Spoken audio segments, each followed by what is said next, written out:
So the plan was to slow him down a little and watch him slow down a little bit in the third, fourth, and fifth? Yeah, exactly, yeah. So Saturday night, what are your thoughts? Now that we're sitting here, it's Monday morning. The Khabib McGregor fight went down Saturday night. Obviously, hugely disappointed that we didn't get the result on the night.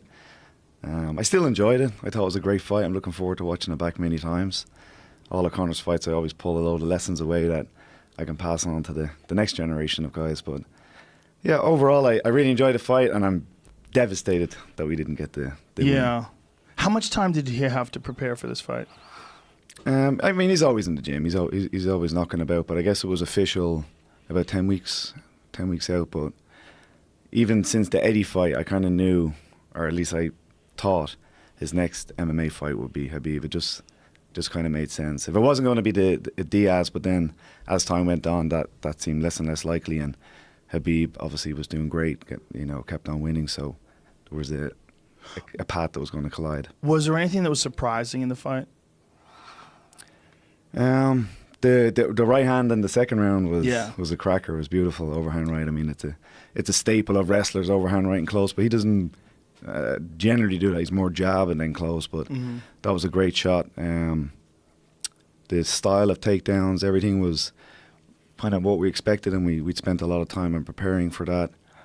I kind of expected round one for sure going to get a takedown. So the goal of round one was to get out of it still having energy. We didn't want to put a huge amount of effort into trying to get back up in round one.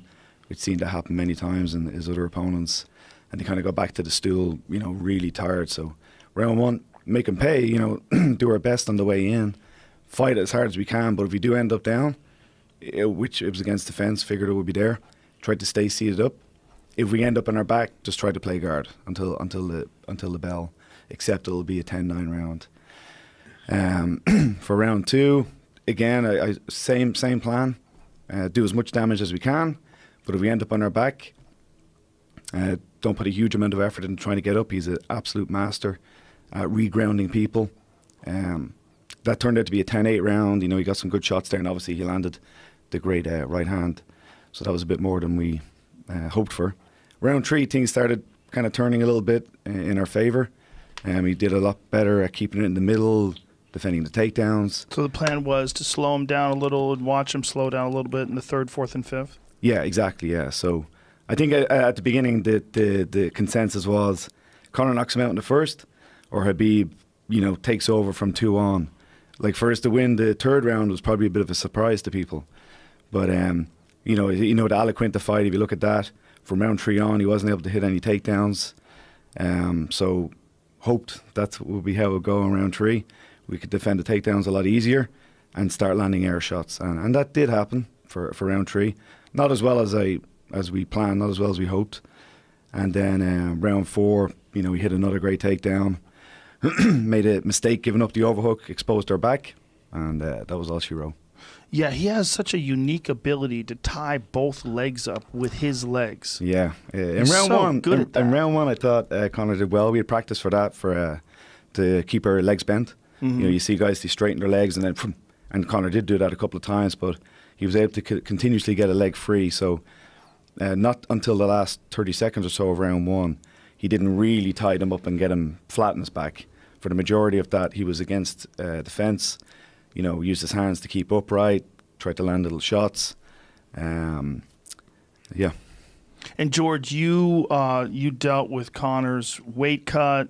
You deal with his overall nutrition as well? Yes, sir. Pull that microphone close to you like we Here we talked go. about. Right here. Yeah, you can move it up if you want to stay where you were. Technology. There you go. It's a work in progress. You worked with him on his weight cut. Like, what was his weight before he started camp?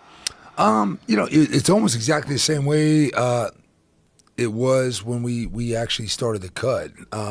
We wanted to make sure that his weight was a little higher than, obviously with the boxing, with Floyd, speed is everything, and we wanted to kind of slowly drop that weight down. But with this, we want to keep him as big as possible and then, cut all that weight so he can. What was his weight?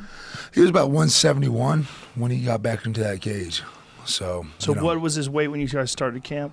About the same thing. Same thing. Exact same thing. Yeah, it was all about. So it's not an performance. extreme weight cut. No, 15-ish pounds. Yeah, in terms of cutting, it was an easy day.